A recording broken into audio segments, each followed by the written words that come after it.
Hey guys, welcome to the show. Got a great one lined up for you today. If you'd like to support this channel, there are PayPal and Patreon links in the info box below. I think Betty's ready. Let's check in on her, the beautiful Betty Van Velsen. How's it going, Betty? Yeah, I'm here. Yeah, kind of had a little hiccup there. YouTube didn't want to go live for some reason. So Well, I had I to don't think that I got a notification of that you are going to be live, right? I didn't get that one. Yeah, that's hit and miss. Usually you get them though, right? It's squirrely. Yeah, it's too squirrely. Yeah, I went, I hit stream and just waiting for it to go live and everything froze. That is, usually on the studio screen, it'll buffer, and then go live, but the buffering had stopped. I said, uh-oh. So I just refreshed and it took about 25 seconds for it to catch back up again. But I think we're good. Everyone hearing us good out there? Just give me a yo. Well, I have the things on my phone. I think it's good. Okay. But, all right. Although I have the sound off, of course. Yeah. And no one's giving me a thumbs up. Nobody's there. Out there. No, there's a few people out there in chat. Well, if they see it's a Bible study, they usually move away. So I wonder why that is. Not a single. Yeah, you're good, QE, or a little thumbs up, nothing. Loud and clear. Thanks, Jess. Bam. Well, at least we have 2 listeners. Got more than that. Yeah. So what you got for us today that's making it snappy? It's a continuation of, I need to bring up the good one. Wait a minute. It's a continuation of course, the Bride of Christ. Okay. This one goes over a little bit of a recap of what we did last time, of the firstborn heir inheritance. And before that, the marriage and divorce, but even shorter. And then I want to go over the 10 virgins and New Covenant. That's sort of the topic of today. So you're going to explain the parable? I hope there's so much in that parable, but I hope to get to that. So, yeah. Okay. When you want to start? Well, when you're ready. I was born ready. Okay, well, I got my screen up now. Well, I'm not ready yet. Then you're not born yet. Maybe you need to be reborn, huh? Yeah. But no, I'm just not ready. That looks like a go. I got 2 screens. I'm sure everyone wants to know this. That one's not going to work. I got 2 presentation screens, and one works and one doesn't. Wait. Can you wait a little bit? Yeah. Because I need to change something up. Yes. Otherwise, it doesn't go well. Okay. Nope, you're live. No, you're good. You might want to capitalize betrothal. There you go. All right. Yeah. There it is. You're good. It looks good. Okay. There we go. I wasn't ready for that. For this one? Yeah, I wasn't ready. But you we're going to miss the where it just folds down. Jeez. You want to do it again? Yeah, just hold on. All right, your screen's up. Go ahead, do it. There we go. That's what I'm talking about right there. So you're off and running. All right.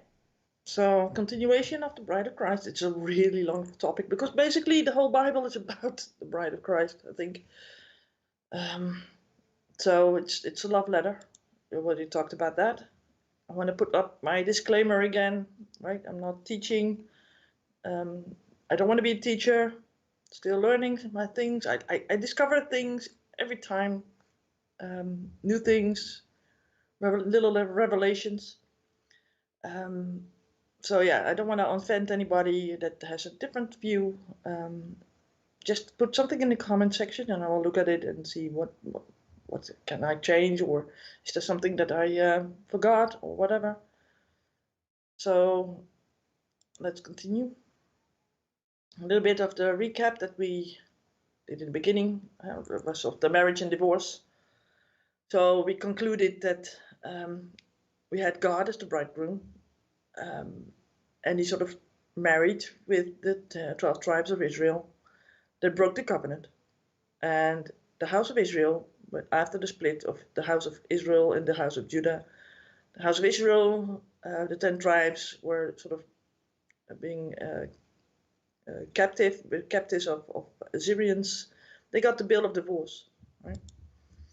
And then that says in Jeremiah 31:32, not according to the covenant that I made with their fathers in the day that I took them by the hand to bring them out of the land of Egypt, which my covenant they break, although I was a husband unto them, saith the Lord. So here you can see that they broke the covenant. So now what?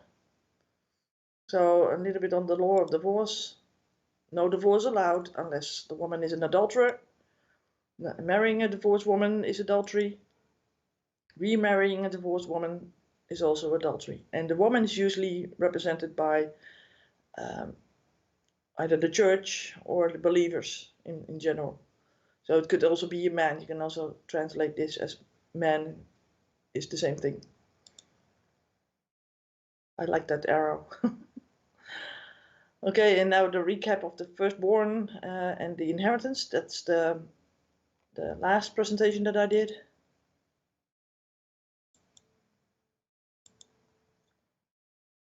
Nice little baby with some money. So in ancient Israel, the firstborn son inherited his father's responsibilities as a head of the family. So we read in the Old Testament that he normally received a special double inheritance. That's why I put a baby with money in his hands. We see this fact in the stories of the patriarchs, where we also see that being the firstborn was a privilege that could sometimes actually be bestowed on the younger son, who was not the literal firstborn at all. When we read the stories of the patriarchs Abraham, Isaac, Jacob, and Joseph, we see that the firstborn privilege was frequently not based on a literal birth order, but on selection. And we know that here in Exodus 4, verse 22 to 23, and thou shalt say unto Pharaoh, thus saith the Lord, Israel is my son, even my firstborn. And I say unto thee, let my son go, that he may serve me, and that if thou refuse to let him go, behold, I will slay thy son, even thy firstborn. But in Jeremiah 31:9 it says, they shall come with weeping and with supplication, and I will lead them. I will cause them to walk by the rivers of waters in a straight way, wherein they shall not stumble. For I am a father to Israel, and Ephraim is my firstborn. Still very important. Where do we hear the name of Ephraim now? Right? So I went over this in a presentation that's called The Blessing. So the blessing went to Ephraim, that is the second born son to Joseph. So the conclusion of being an heir, the literal meaning of heir is someone who has been appointed to receive an inheritance. An heir is a person who receives something of value from a father. The Bible sometimes uses the word heir to describe us as recipients of a gift from God. The heirs most often mentioned in the Old Testament were sons, principally the firstborn, born only to legitimate wives, not concubines. A firstborn son held the birthright, which meant that he was heir to a larger portion than what his brothers received. There are a few instances where a younger son became the chief heir, the patriarch of the family, or God himself, or in case of Jacob and Esau, had the right to choose the chief heir and could set aside the normal rights of the firstborn. For example, Jacob gave Reuben's birthright to Joseph's sons because of Reuben's sin. An heir could receive his inheritance as a lump sum payment during his father's lifetime in lieu of waiting until his father's death. Daughters only became heirs if they had no brothers and only if they married within their own tribe. I got this text because my English is not that good, or well, whatever. And you can see that this is the source that I got it from.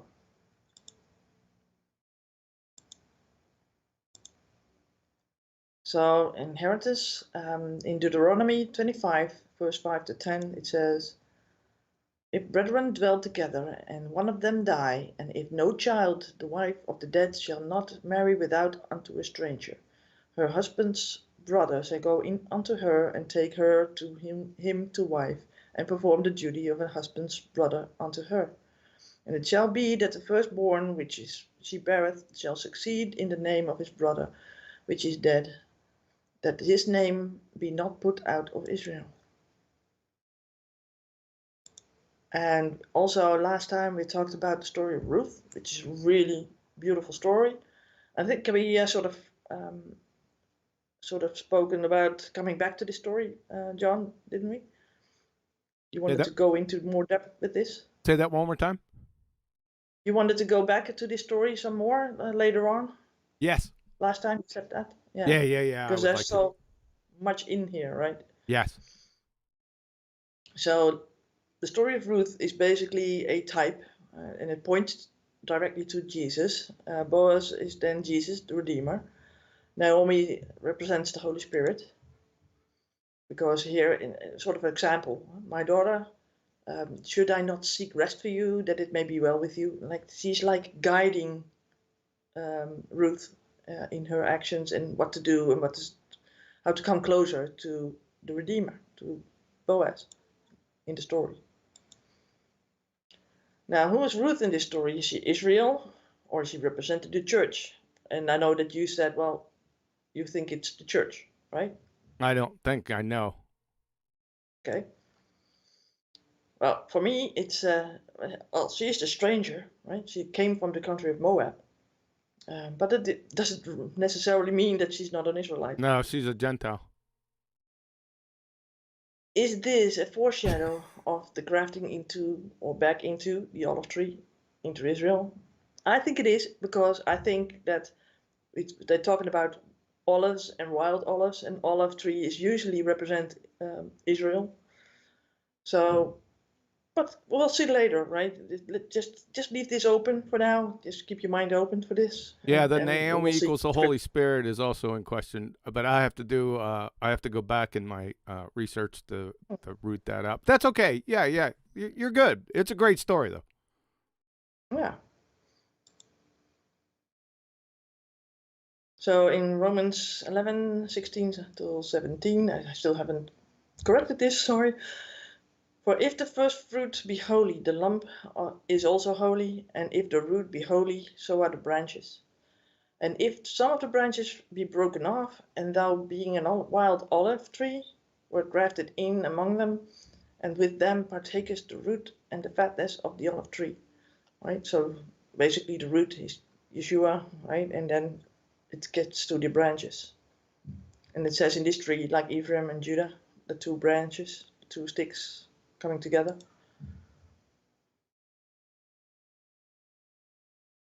So we got in Galatians 4, 1 to 5. Now I say that the heir, as long as he is a child, differeth nothing from a servant, though he be Lord of all, but is under tutors and governors, until the time appointed of the Father.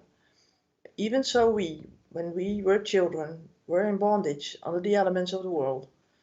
But when the fullness of the time was come, God sent forth his Son, made of a woman, made under the law, to redeem that were under the law, that we might receive the adoptions of sons. It's a nice verse, right? It gives hope this one. What do you think? What do you think, John? Sorry, yeah, I was on mute. Yeah, I'm always talking on mute.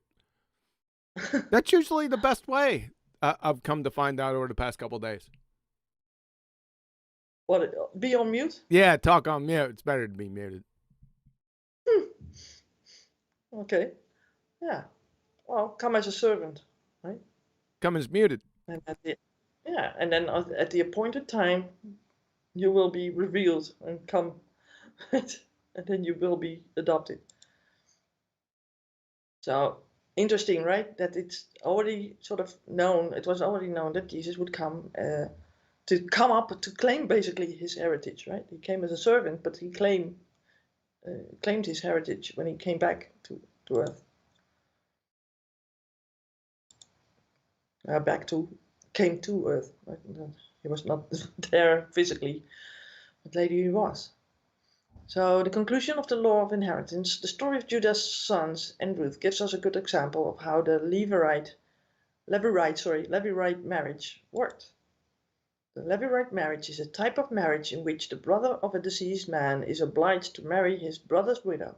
The Levirate marriage has been practiced by societies with a strong clan structure in which there we go, that stupid word again. Exogamous. Yeah, marriage, i.e., marriage outside the clan is forbidden. It has been known in many societies around the world. So where does the term come from? The etymology, the term Levirate is derived from the Latin levir, meaning husband's brother. And I got this from Wikipedia on this topic. The verses in Numbers 36, 1-9 give us an insight on how the inheritance was secured by marriage within the tribe if a father didn't have sons. The daughters would marry within the father's tribe. In Numbers 36, 9 it says, "No inheritance shall be transferred from one tribe to another, for each of all of the tribes of all the people of Israel shall hold to its own inheritance," which is kind of cool. Makes sense. Yeah. And an example of this is in 1 Kings 21:3, and Naboth said to Ahab, "The Lord forbid me that I should give the inheritance of my fathers unto thee." This is the story that Ahab wants the field next to his own heritage or his own piece of ground, and it's one of the best vines that he grows, that Naboth grows there.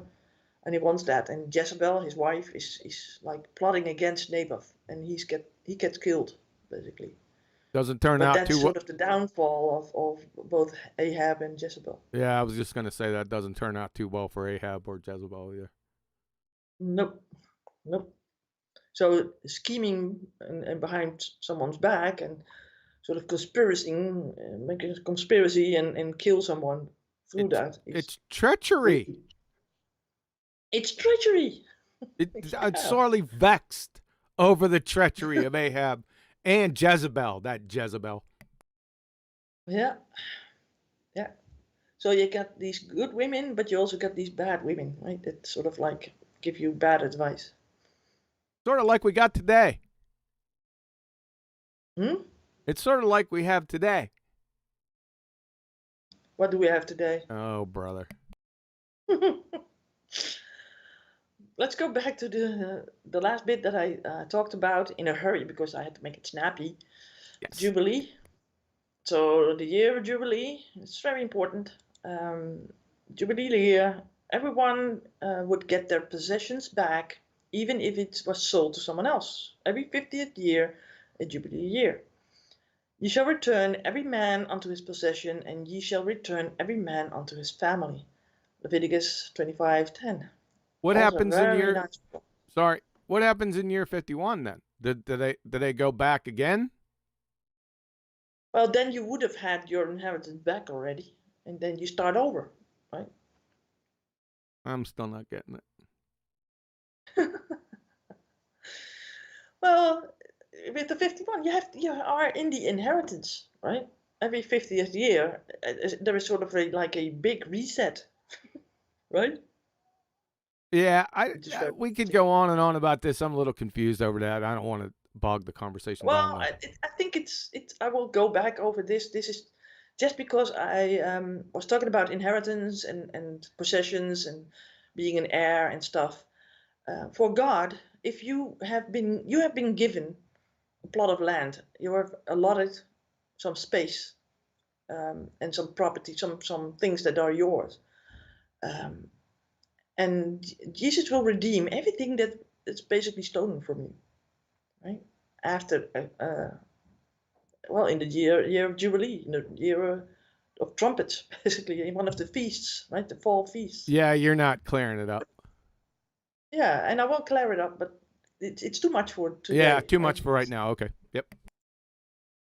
In short, the land, also they did a 7 year, right? So the land has a rest period of a full year after 6 years. The year before the 7th year, it would produce twice as much to survive the 6th year, the 7th and the 8th, when the new seeds are planted. And that's, yeah, right? You got all this with the year of Jubilee, you got the Feast of Atonement, it's at the end, basically. But the 7 years, everything is in sevens. Yeah? The week is in seven, and 7 year rest is basically the rest day, the rest year, right? Sevens, very important. So now we get to the new topics. A new marriage proposal, 10 virgins, and the New Jerusalem. So, bride of Christ, God divorced the house of Israel, but through the prophets he says he will betroth a future people that is not his people, and that we read in Hosea 2, verse 23. And I will sow her unto me in the earth, and I will have mercy upon her that had not obtained mercy. And I will say to them, which were not my people, Thou art my people. And they shall say, Thou art my God. So there's some hope there. So the marriage proposal, a new covenant with a virgin bride. Hosea 18-20, it says, and in that day will I make will I make a covenant for them that the beasts of the field and with the fowls of the heaven and with the creeping things of the ground I will break the bow and the sword and the battle out of the earth. Oh my God, the reading nowadays. Yeah, I So, could take it. Hosea 2:18-20. And in that day will I make a covenant for them with the beasts of the fields and with the fowls of heaven and with the creeping things of the ground. And I will break the bow and the sword and the battle out of the earth, and will make them to lie down safely. yep. And then And verse 19, then I will betroth thee unto me forever. Yeah, I will betroth thee unto me in righteousness and in judgment and in loving kindness and in mercies. Verse 20, I will even betroth thee unto me in faithfulness, and thou shalt know the Lord. nice, right? Yep. So there's something new coming. Okay. Hosea So 2:16 through 19. Oh, you wanted me to stop? no, go on. Yeah, read All because right. you read much better than I do. All right. Hosea 2:16-19, KJV.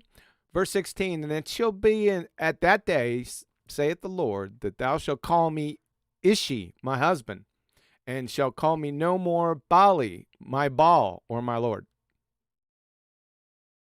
For I will take away the names of Balaam or Balaam out of her mouth, and they shall no more be remembered by their name. And in that day will I make a covenant for them with the beasts of the fields and with the fowls of heaven and with the creeping things of the ground. And I will break the bow and the sword and the battle out of the earth, and I will make them to lie down safely. And I will betroth thee unto me forever. Yeah, I will betroth thee unto me in righteousness and in judgment and in loving kindness and in mercies. I just read that. Yeah, I know, but I wanted to repeat it because now this is there what comes before, right? Ishi means my husband. I put that there because it is not in the Bible, of course. You have to sort of like look it up, right? Mhm. So you won't call him Lord, but you will call God husband. How beautiful is that, right? Hmm. Yeah, it's sort of a new promise, right? It's sort of new thing in righteousness, in judgment, and in loving kindness, in mercies. Beautiful. New covenant, right? Because the old is like will be done away with, sort of.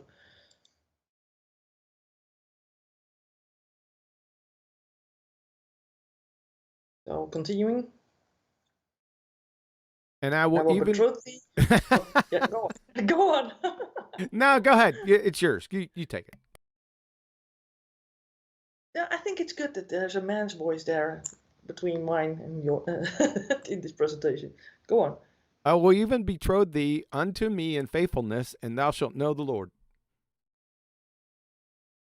And it shall come to pass in that day, I will hear, saith the Lord, I will hear the heavens, and they shall hear the earth. And the earth shall hear the corn, and the wine, and the oil, and they shall hear Jezreel. And I will sow her unto me in the earth, and I will have mercy upon her that had not obtained mercy. And I will say to them which were not my people, Thou art my people, and they shall say, Thou art my God. So who are these people, John, you think? Gentiles. Huh? Gentiles. Gentiles. Mm-hmm. Because in 2 Corinthians 11, verse 2, it says, For I am jealous over you with godly jealousy, for I have espoused you unto one husband, that I may present you as a chaste virgin to Christ. Right? And I put it in the ESV too, because there it says the betrothed part, right? Because here it says espoused. And it says, I feel a divine jealousy for you, since I betrothed you to one husband to present you as a pure virgin to Christ. I'd like to take back on that previous one. Not only Gentiles, I think that's too specific. I would say born again Christians would be the people. How about that? Mm-hmm. Okay. Exactly. Because Okay. Gentile is like very broad, right? Yeah. I needed to get. Yeah. Specific. More specificity is required there. So that was my fault. Yeah. Go ahead. No, there's no fault because you didn't know what was to come. Yeah, Gentiles is basically a sort of the nations, right? And there are some nations that are not good, right? Yeah, Some people of the nations. but that was too exclusive because there are born again Christians of Israeli nature, right? So they're not Mm-hmm. actually Gentiles, but they're born again Christians. Follow? Yep. Yep. Absolutely. So, Okay. yep. So in virgins, right? It's Strong's. In Greek, it's parthenos, which means a virgin, a marriageable maiden, a woman who has never had sexual intercourse with a man or woman, one's marriageable daughter, a man or woman who has abstained from all uncleanness, and whoredom, attended on adultery, and so has kept her or his chastity. Right. So it's interesting, right? Because I think that the latter bit is sort of like put on him in here because I don't think that it's very although yeah, they don't want you to have sex before marriage, right? That's basically it in the Bible, but we can still repent for that. So Yeah, it has idolatry in there too, right? yeah. That's kind of interesting because that was, thanks for flipping that back. Mm-hmm. So attendant on idolatry, so that's one of the criterion, right? So that's a little bit, that brings in a whole new scheme, right? Yeah. Other than just Yeah. of sexual nature. Yeah. Yeah. It's a loaded thing basically, that pure virgin, and we're gonna explore that too a little bit. So again, Hosea 2:23, it says, I will say to them which were not my people, Thou art my people, and they shall say, Thou art my God. God will be betrothed to a people that were not his people, right? But now are. Apparently, it is that a people group that are not his people, when Hosea prophesied over Israel, who were not his people, right? I mean, yeah, it's still a question that lies open, sort of, right? If you're just reading the Bible. Well, what's the book of Hosea all about? So, in Hebrew, these signs, I can't read that. Right? But it's Romanized Sefer Hosea. I don't know what does it do with that. Is collected as one of the 12 minor prophets of the Nevi'im prophets in the Bible, and as a book in its own right in the Christian Old Testament. Right? According to the traditional order of most Hebrew Bibles, it is the first of the 12. Interesting. Set around the fall of the northern kingdom of Israel, the book of Hosea denounces the worship of gods other than Yahweh, the God of Israel, metaphorically comparing Israel's abandonment of Yahweh to a woman being unfaithful to her husband. According to the book's narrative, the relationship between Hosea and his unfaithful wife Gomer is comparable to the relationship between Yahweh and his unfaithful people Israel. The eventual reconciliation of Hosea and Gomer is treated as a hopeful metaphor for the eventual reconciliation between Yahweh and Israel. Dated to Christ's 760, 720 BC, it is one of the oldest books of the Bible, predating final recensions of the full Torah, Pentateuch. Hosea is the source of the phrase, reap the whirlwind. I wanted to bold that because I know that you say that a lot. I find it so funny, so I wanted to sort of stress that. Which has passed into common usage in English and other language, and especially in the language of quantum erasure. You've got your reading chops back. That was really well read. Yeah. Just for the C right there, if you can go back, I think they're talking, that means circa. Circa. Oh, so yeah, I sometimes I'm sort of lost with these little signs and things because that's not my language, of course. Right. So, but you're good. Yeah, continue. Yeah.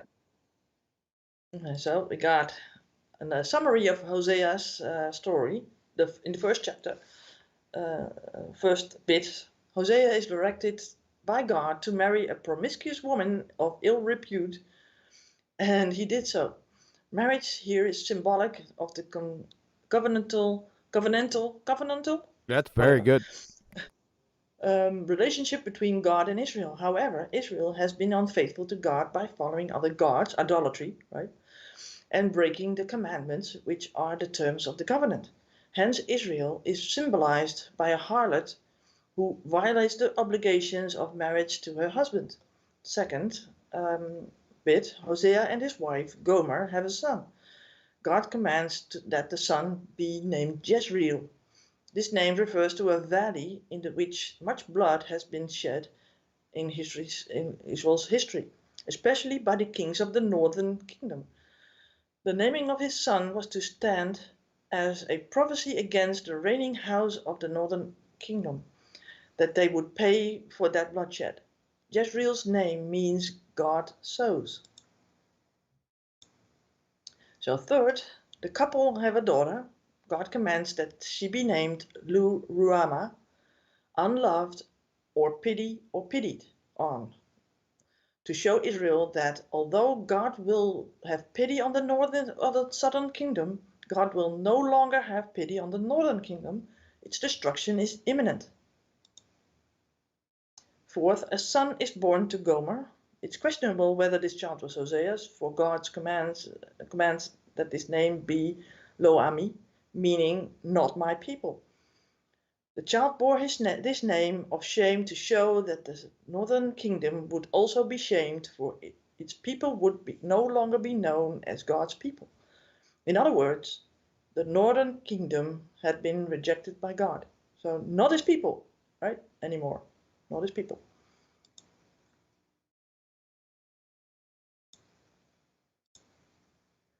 So there we go again with Corinthians. I've espoused you to one husband, that I may present you as a chaste virgin to Christ.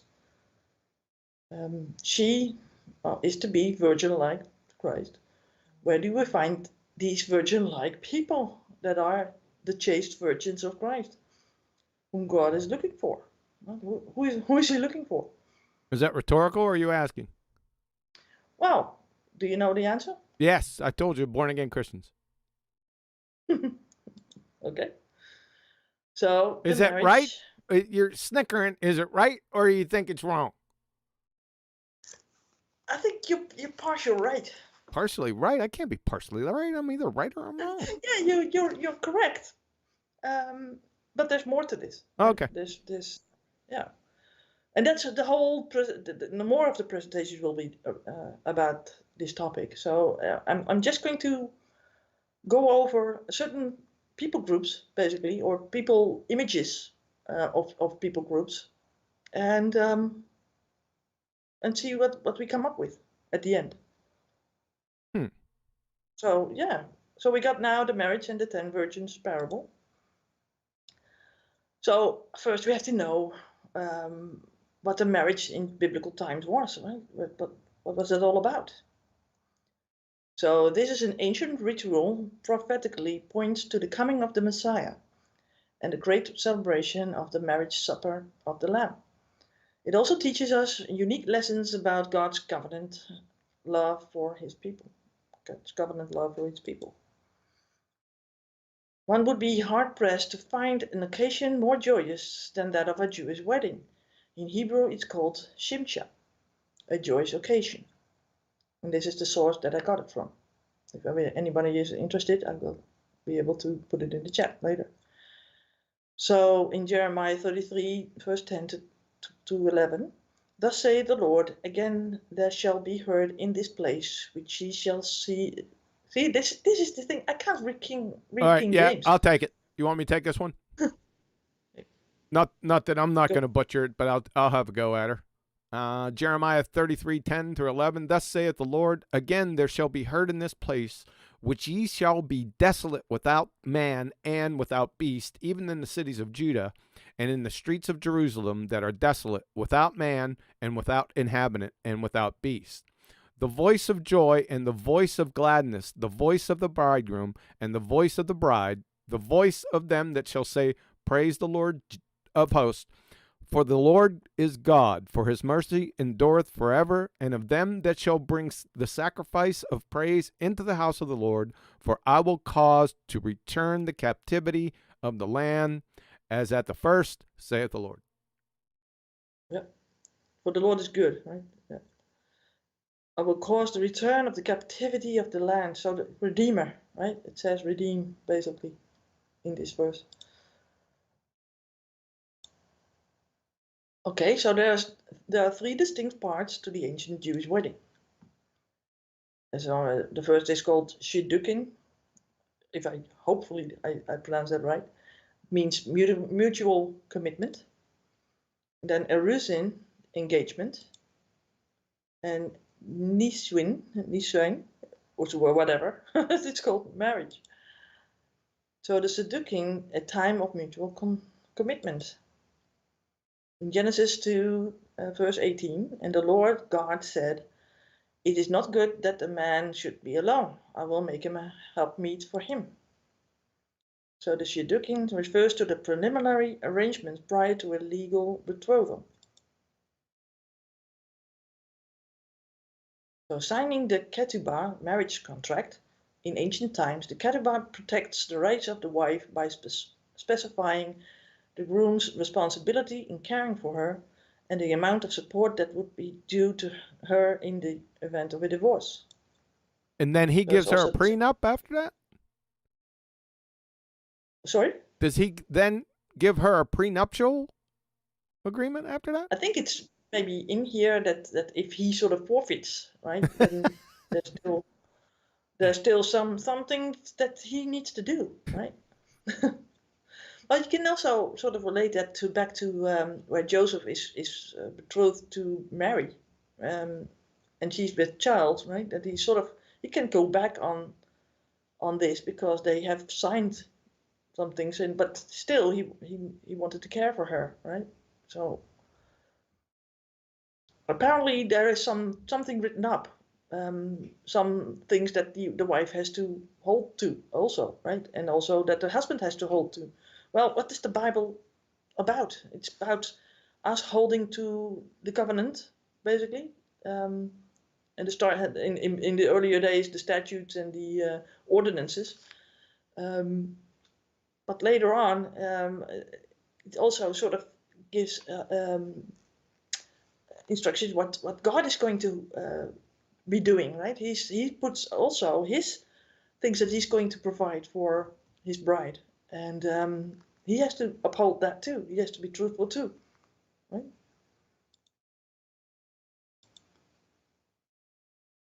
So the Shidduchim, a time of mutual commitment. So in ancient times, marriage was looked upon as more of an alliance for reasons of survival or practicality, and the concept of romantic love remained a secondary issue, if considered at all. Romantic love grew over time. Of course, the consent of the bride-to-be is an important consideration.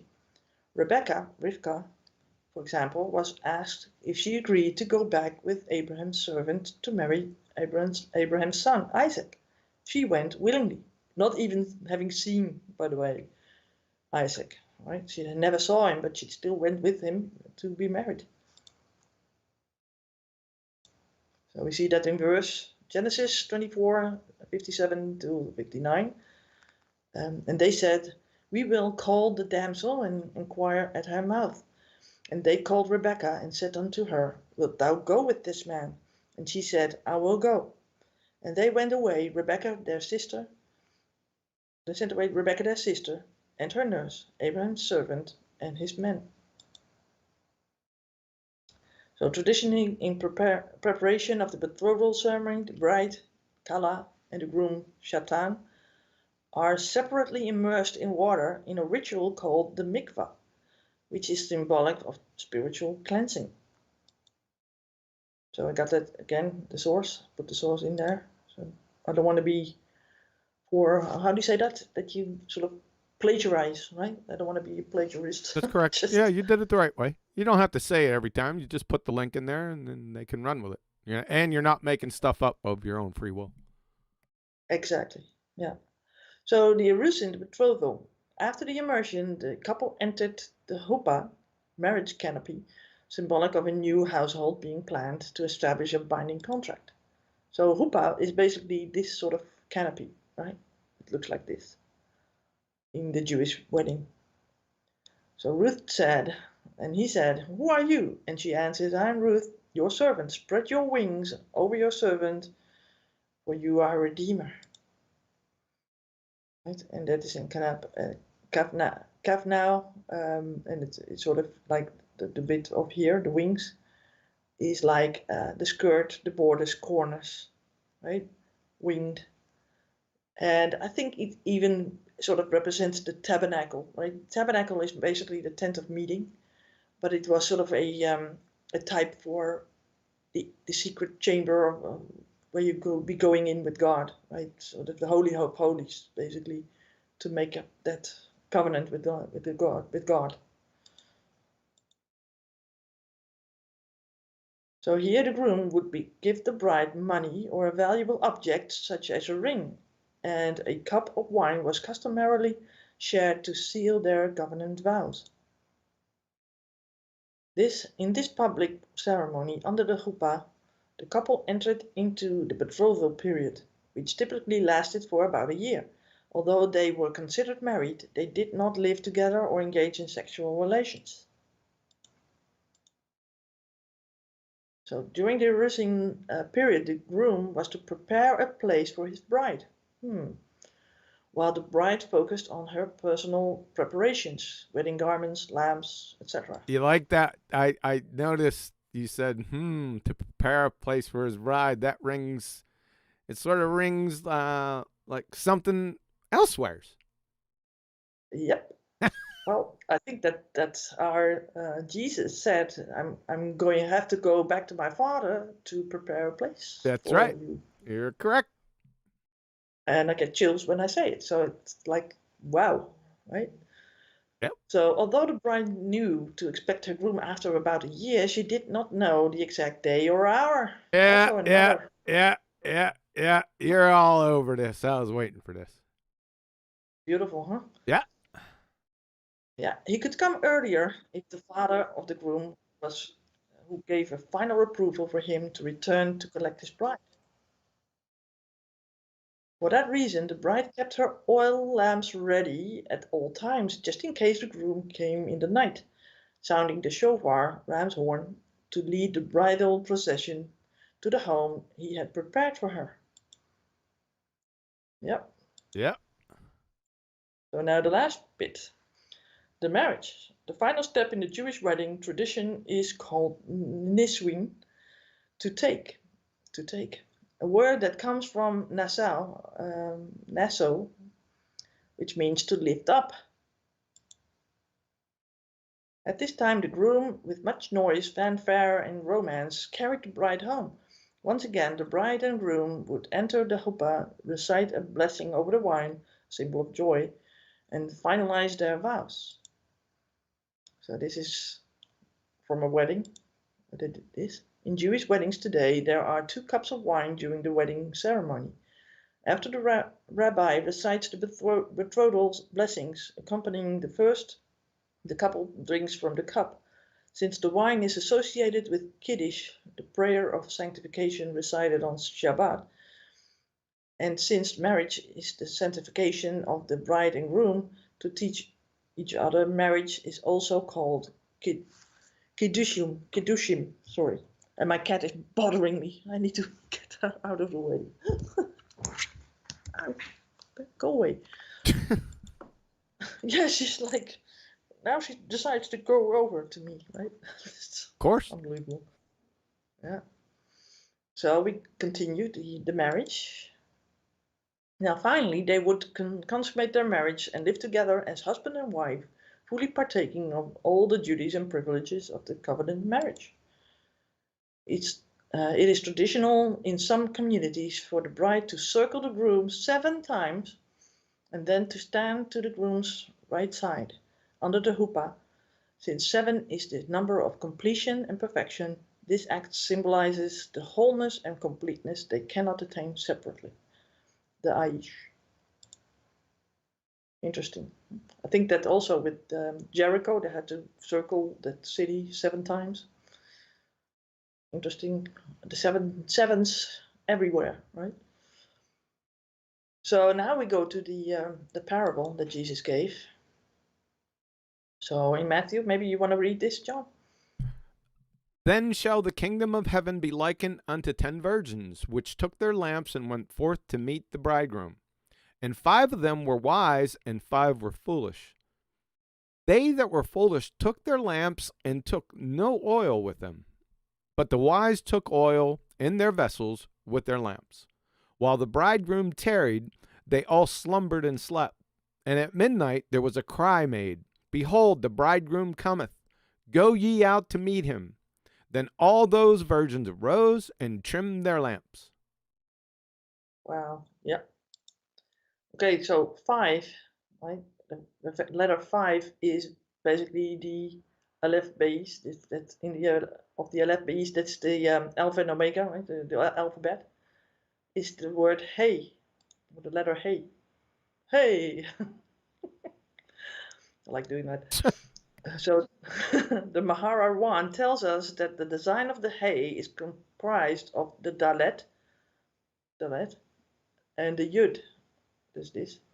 The dalet is composed of one horizontal line, the signifying width, and another is the vertical signifying height, which together represent the physical world and the world of materialism.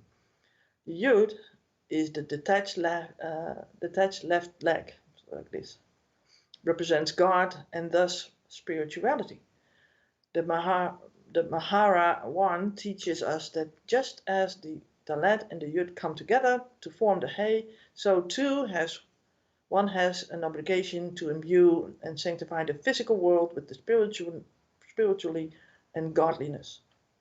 In the Shadistic thought, the hay represents thought, speech, and action. Just as the form of the hay is composed of 3 lines, so do thought, speech, and action comprise the 3 garments of the soul, the 3 garments through which we express ourselves. So I got this from this verse. And the word of the letter, right, is also here in the Yod He Vav He. This is Yod He Vav He, right? And that's the behold nail, behold the hand, behold the nail, right? So this is the hand basically, and this is the nail. So if you look at the sort of the explanation that they got from it, it's very significant how these letters also have different meanings, which are very in depth. It's very interesting, I think. And you have 5 with the covenant, with the stone tablets. You had 5 on the one tablet and 5 on the other, right? Spiritual ones that you have to no idolatry and whatever, all things that you had to do for God, and the 5 on the other side that you had to do, not to do to your neighbor, basically. So 5 is also a significant amount, significant number, right? So this is also an interesting line here. So let's compare this verse with another verse that uses the terminology vessels in the next slide. So a vessel unto honor. You want to do me the honor to read this, John? Timothy 2:19 through 26. Nevertheless, the foundation of God standeth sure, having this seal: the Lord knoweth them that are his. And let every one that nameth the name of Christ depart from iniquity. But in a great house there are not only vessels of gold and of silver, but also of wood and of earth, and some to honor and some to dishonor. If a man therefore purge himself from these, he shall be a vessel unto honor, sanctified, and meet for the master's use, and prepared unto every good work. Flee also youthful lust, but follow righteousness, faith, charity, peace with them that call on the Lord out of a pure heart. But foolish and unlearned questions avoid, knowing that they do gender strifes. And the servant of the Lord must not strive, but be gentle unto all men, apt to teach, and patient. In meekness instructing those that oppose themselves, if God peradventure will give them repentance to the acknowledging of the truth. Last one. And that they may recover themselves out of the snare of the devil, who are taken captive by him at his will. Wow, right? So we are basically vessels, right? And we either carry honor, right, and be sanctified by God, or we don't. Basically, we put nastiness in that vessel, right? And here it says, and the servant of the Lord must not strive, but be gentle unto all men, apt to teach. So you want to teach them, but patiently, right? And then in meekness instructing those that oppose themselves, if God peradventure will give them repentance to acknowledging of the truth. So if you strive and debate with these people, they will not acknowledge the truth. They will just go the opposite way. Something to take to heart, right?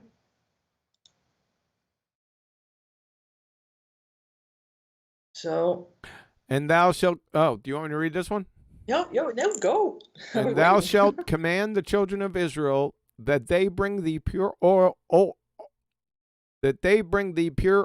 olive beaten for the light, to cause the lamp to burn always. In the tabernacle of the congregation without the veil, which is before the testimony, Aaron and his sons shall order it from evening to morning before the Lord. It shall be a statute forever unto their generations on the behalf of the children of Israel. Yeah. So the lamp, right? Lamp is Strong's H5216, near. And they translate it in every sort of different English Bible in either lamp, candle, or light. So having a lamp, right? It could also be candle or light, whatever. Holding the light, carrying the light. It's all sort of the same sort of concept. And In then the we got Leviticus. tabernacle of the congregation without the veil, which is before the testimony, Aaron and his sons shall order it from evening to morning before the Lord. It shall be a statute forever unto their generations on the behalf of the children of Israel. And the Lord spake unto Moses, saying, Command the children of Israel that they bring unto thee pure oil, olive beaten for the light, to cause the lamps to burn continually. Without the veil of the testimony, in the tabernacle of the congregation, shall Aaron order it from the evening unto the morning before the Lord continually. It shall be a statute forever in your generations. He shall order the lamps upon the pure candlestick before the Lord continually. Yeah. So this is basically a sort of a type, right? They had to do this as a sort of an image, basically. What later these virgins have to do themselves, right? You have to sort of spiritualize this. The oil of olives, right? Well, Israel was sort of represented as an olive tree or olives, right? And the beaten olive means that you are sort of like chastised and basically pressed, but made out in good oil, so that you bring forth light.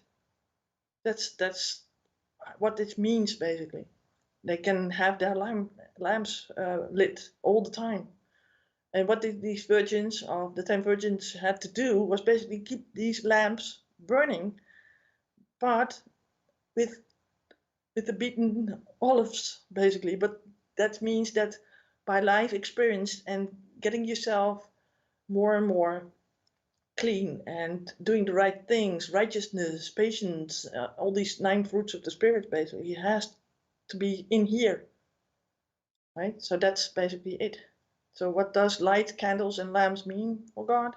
In Proverbs 6:23 it says, For the commandment is a lamp, and the law is light, and reproofs of instructions are the way of life. See, reproofs of instruction. So you have to keep the commandments, and then the law is basically light for you, right? You're not under the law because you are basically above the law, because you don't need the law, because you are walking the right way. So in Matthew 5, verse 14 to 16, Ye are the light of the world. A city that is set on a hill cannot be hid. Neither do men lit a candle and put it under a bushel, but on a candlestick, and it giveth light unto all that are in the house. Let your light shine before men, that they may see your good works and glorify your Father which is in heaven. See, so that's basically what we have to do: shine our lights and be good to people. So continue with the 10 virgins. Want to read on?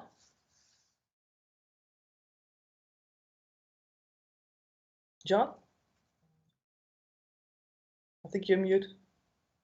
Yep, I'm reading on mute. And the foolish, I was reading good too. It was really good. You missed it.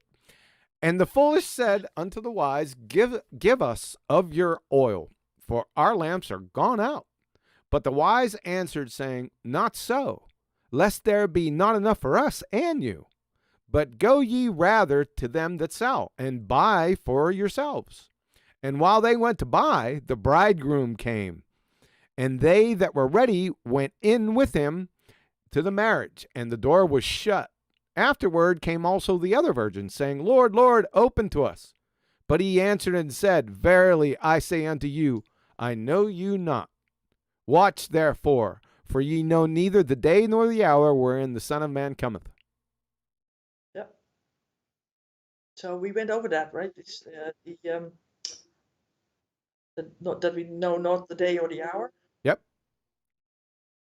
And what's also very interesting is that if you have not enough oil in your lamp, right, the good stuff, basically, you did not sort of make yourself clean, or you did not do good works for the Lord, in the sense, not the works that you are sort of saved by works, but that you followed the statutes and followed him and made a personal relationship working with God, right? Then he doesn't know you, because then you're too late to go by at the end, because you can't wait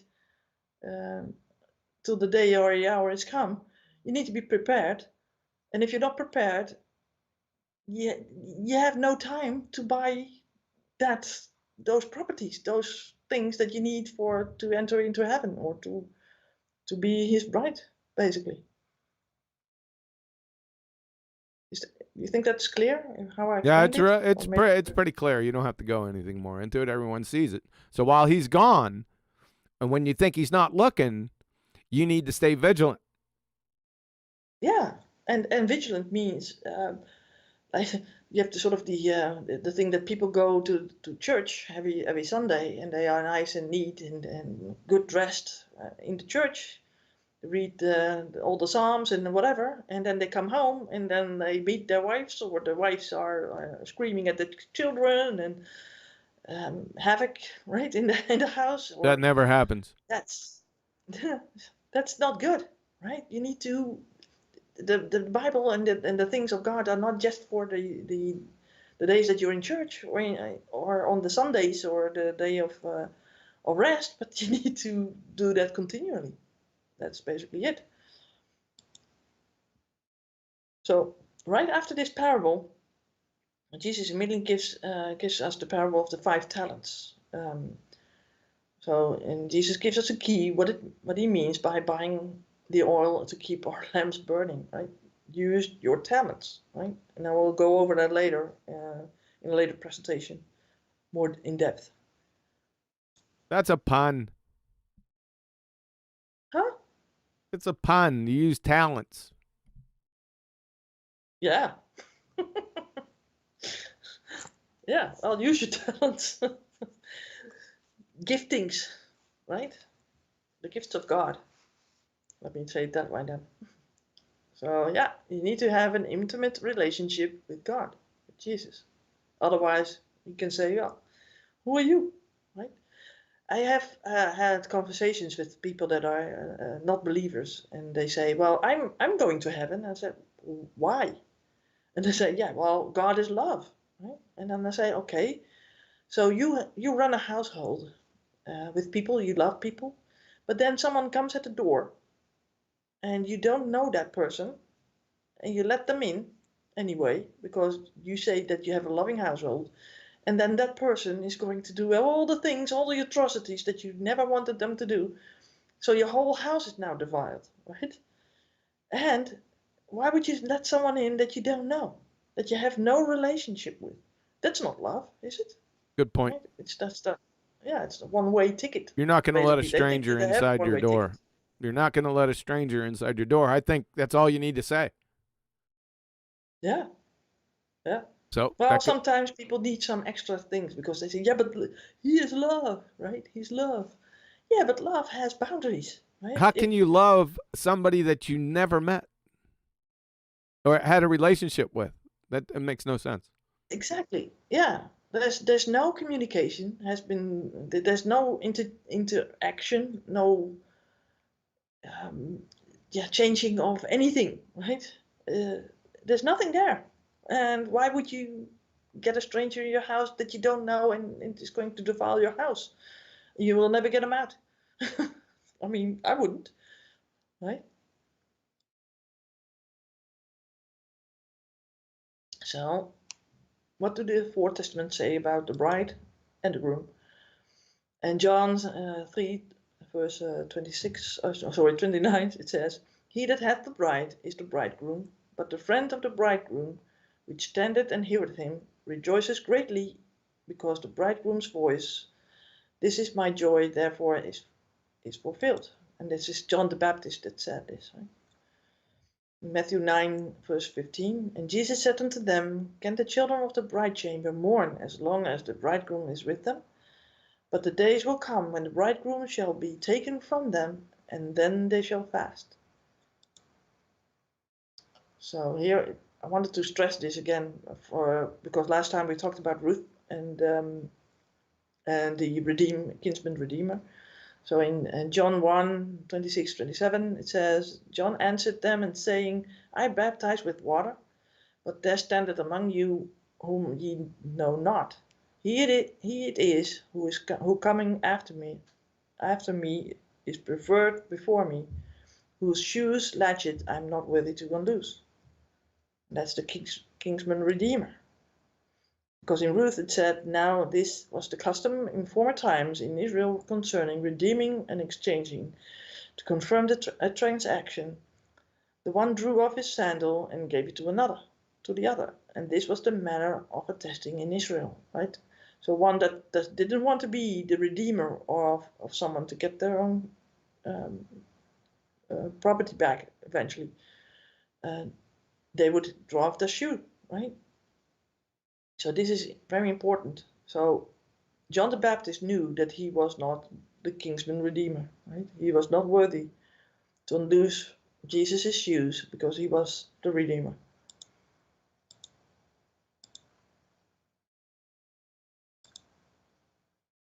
So again, we have also in Mark the same sort of chapter. We see that, and Jesus said to them, Can the children of the bride chamber fast while the bridegroom is with them? As long as they have the bridegroom with them, they cannot fast. But the days will come when the bridegroom shall be taken away from them, and then they shall fast in those days. And we see it also in Luke. And he said unto them, Can ye make the children of the bride chamber fast while the bridegroom is with them? But the days will come when the bridegroom shall be taken away from them, and then shall they fast in those days. So in basically all the four testaments, it says something about Jesus being the groom, especially when, not in John, but all the others, it says basically the same thing. Now, in 3 of the testaments, we see the reference that Jesus is the bridegroom, to whom Jesus is talking. To whom Jesus is talking here is the Pharisees, his 12 disciples, and other guests at the table. As we see in the following verse, for example, the 2 testaments of Mark and Luke, similar texts. So Matthew, and it came to pass, as Jesus sat at meat in the house, behold, many publicans and sinners came and sat down with him and his disciples. So yeah, you see that was basically his audience, right? Not specifically, I think, the Pharisees, but more the publicans and sinners.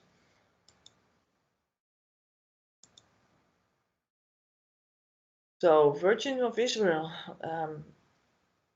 I wanted to clear up also a little bit of the Old Testament. Amos 5, 1-4, it says, Hear ye this word, which I take up, against you, even a lamentation, O house of Israel. The Virgin of Israel is fallen, she shall no more rise, she is forsaken upon her land, there is none to raise her up. For thus saith the Lord God, the city that went out by 1,000 shall leave 100, and that which went forth by 100 shall leave 10, to the house of Israel. For thus saith the Lord unto the house of Israel, Seek ye me, and ye shall live. And this one in Jeremiah 31:4, it says again, I will build thee, and thou shalt be built, O Virgin of Israel. Thou shalt again be adored with thy tabrets, and thou shalt go forth in the dances of them that make merry. What do you make of this, John? I don't. No You don't? context. No context. I will go over that later. Not in that well. future It's not. There's not going to be too much later. It's time for snappiness. Yeah. So when now we got to the New Jerusalem. Oh, did I? Yeah. No, sorry.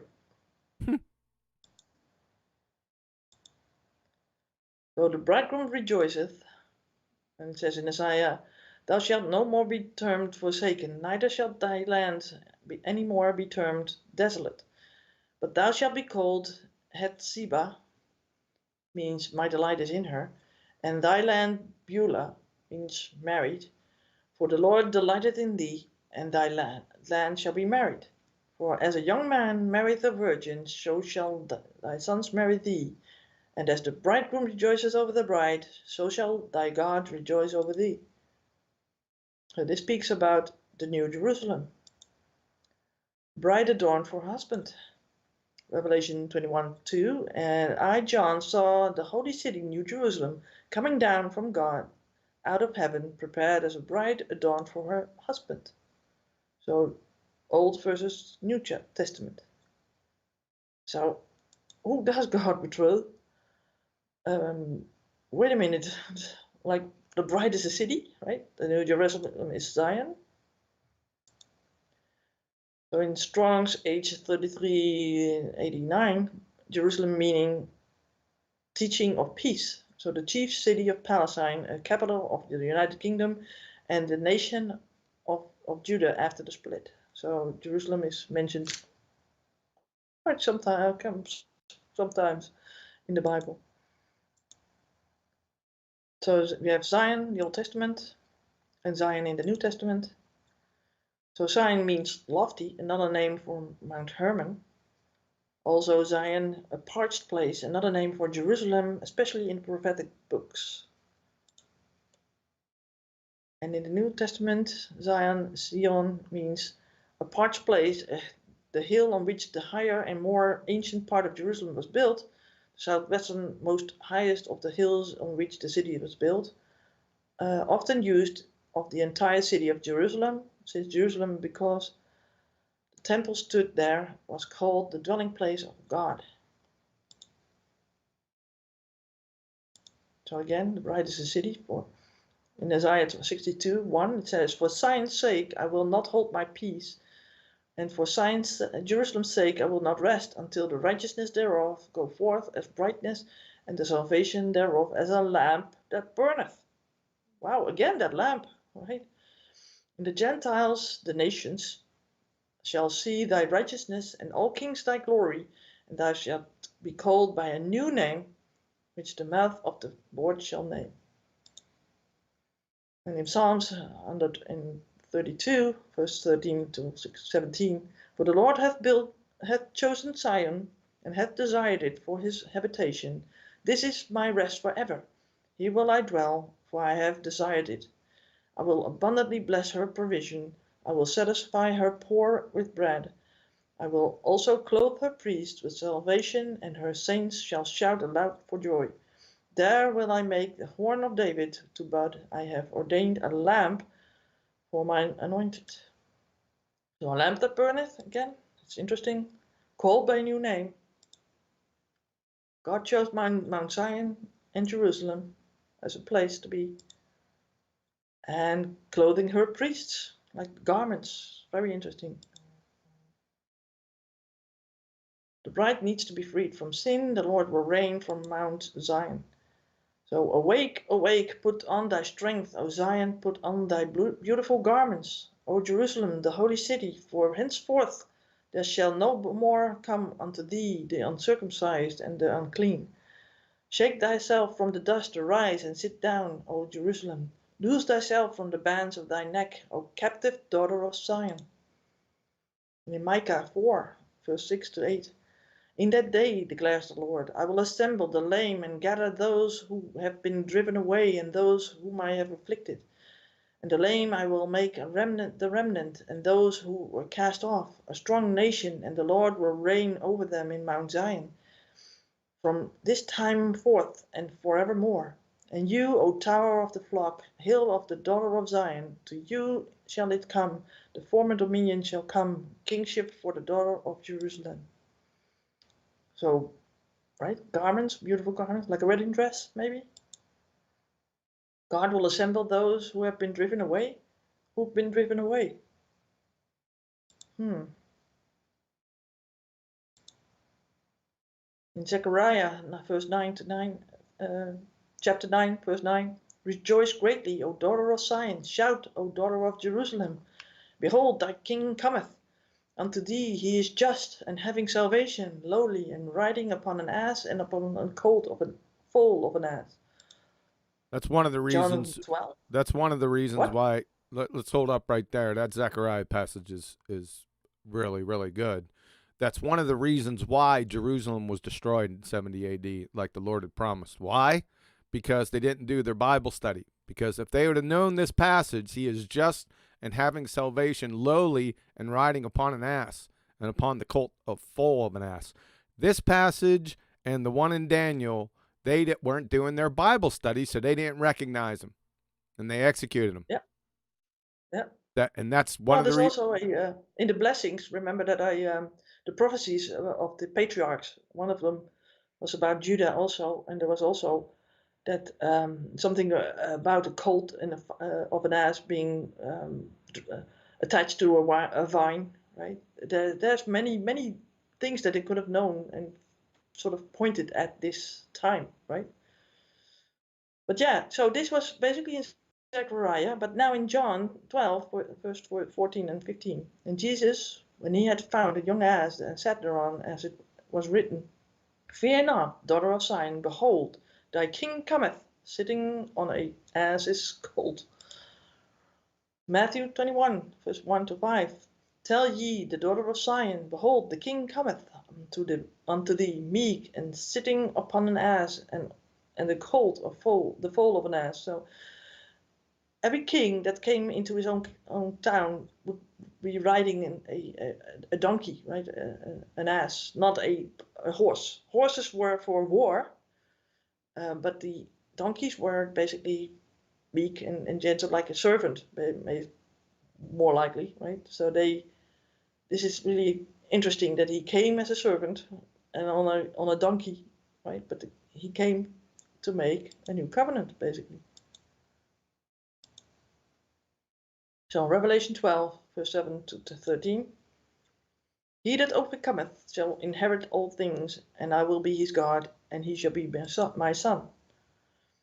But the fearful and the unbelieving, and the abominable, and murderers, and whoremongers, and the sorcerers, and the idolaters, and all liars shall have their part in the lake, which burneth with fire and brimstone, which is the second death. And there came unto me one of the 7 angels, which had the 7 vials full of the last 7 plagues, and talked with me, saying, Come hither, I will shew thee the bride, the Lamb's wife. And he carried me away in the spirit to a great and high mountain, and shewed me the great city, the holy Jerusalem, descending out of heaven from God, having the glory of God, and her light was also unto a stone most precious, even like jasper, a stone clear as crystal, and had a wall great and high, and had 12 gates, and at the gates 12 angels, and the names written thereon, which are the names of the 12 tribes of the children of Israel. So the high mountain is the heavenly Mount Zion. So conclusion, so this is almost the end. Conclusion, who is who, and what can we conclude so far? So Jesus is the bridegroom. I can see that in John 3:29, and you can read this, Matthew 9:15, Mark 2:19, and Luke 5:34. And spoke to his bride, right? That's what I understand out of the word of the Pharisees. His word to the Pharisees. According to the parable, it's important to have oil in your lamps, like the 5 wise virgins had. Virgins are pure, without sin. There is more to this, right? But I will not stray from this too far, right? I will go on that later. The city of Jerusalem is the place where the new covenant has been made, right? So Jesus basically came for the daughter of Zion, the daughter of Jerusalem, to make a new covenant, right? And I later paid that with blood. The daughter of Zion and or the daughter of Jerusalem are symbolisms of a people group, the virgin in a new garments, ready to meet her bridegroom. The people group are not his people, but will be. And God will assemble those who have been driven away, and they will be called by a new name. So in a previous presentation on Israel and the identity, I've talked about Abraham getting a new name as well as Jacob. And now it's time for God's people to get a new name, right? What do you think the new name is?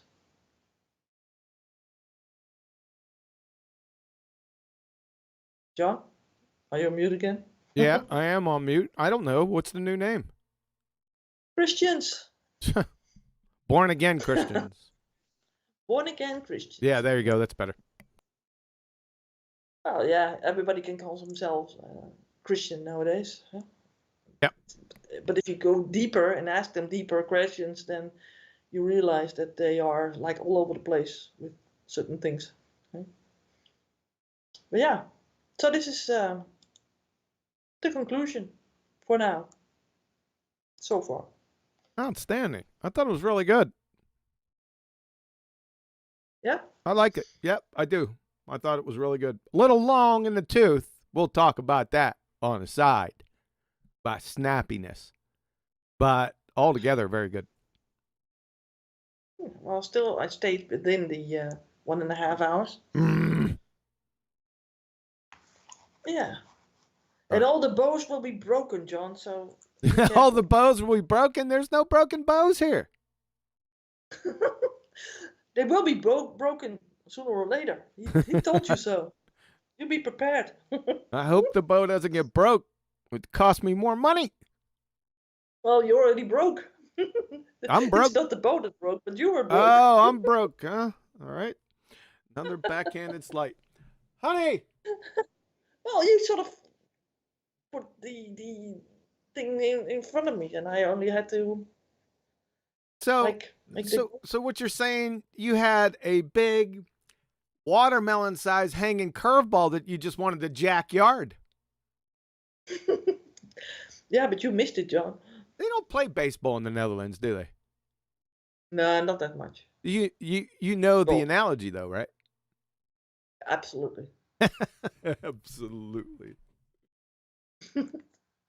Okay, yeah. But there was another one that you might have missed too. What? The one with the strife and the teaching, right?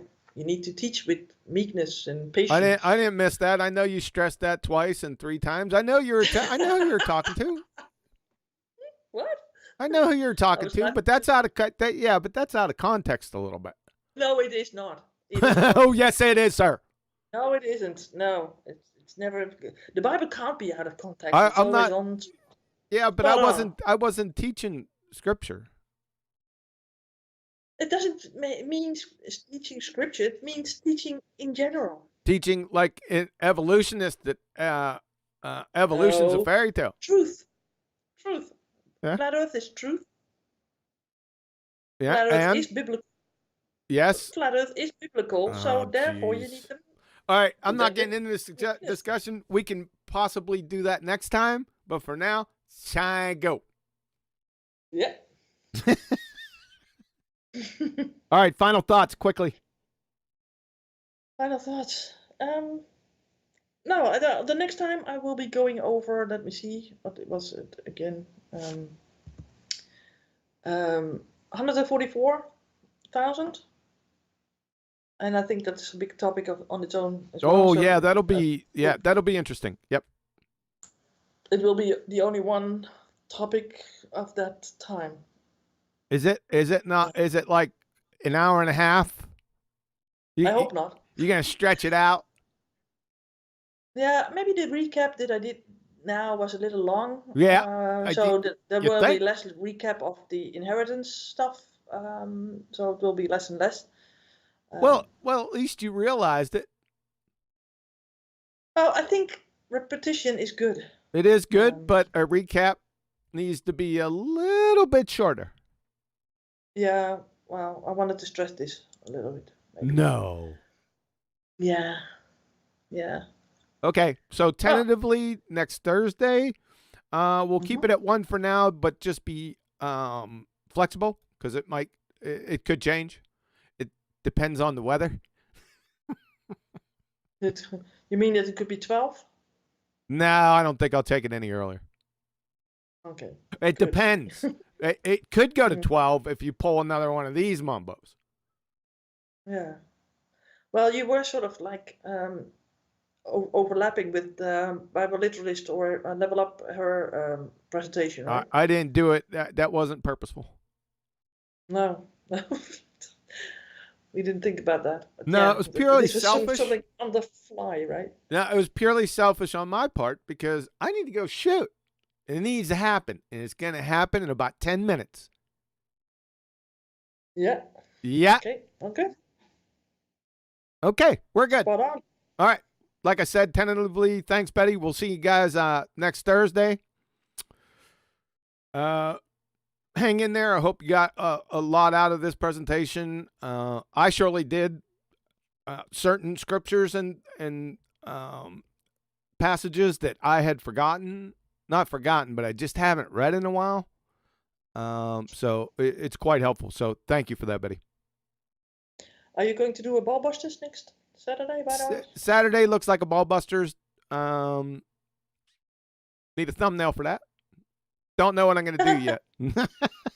We might as well talk about this right now so we don't have to talk afterwards. I need a thumbnail for the Ballbusters. Yeah. Well, if you don't know a topic, then there's nothing much for me to Yeah, I know. You might just have to leave it blank. Yeah, I don't know. I'm gonna have it be sort of whatever comes up. A little I think I did make a one, right? I did make one. Oh, you did. It's a New Year's one. Yeah. I might just throw that one up there. Yeah. Celebration. Okay. Yeah. All right, guys. Thanks for coming, and we'll catch you on the flip side. QE and Betty out.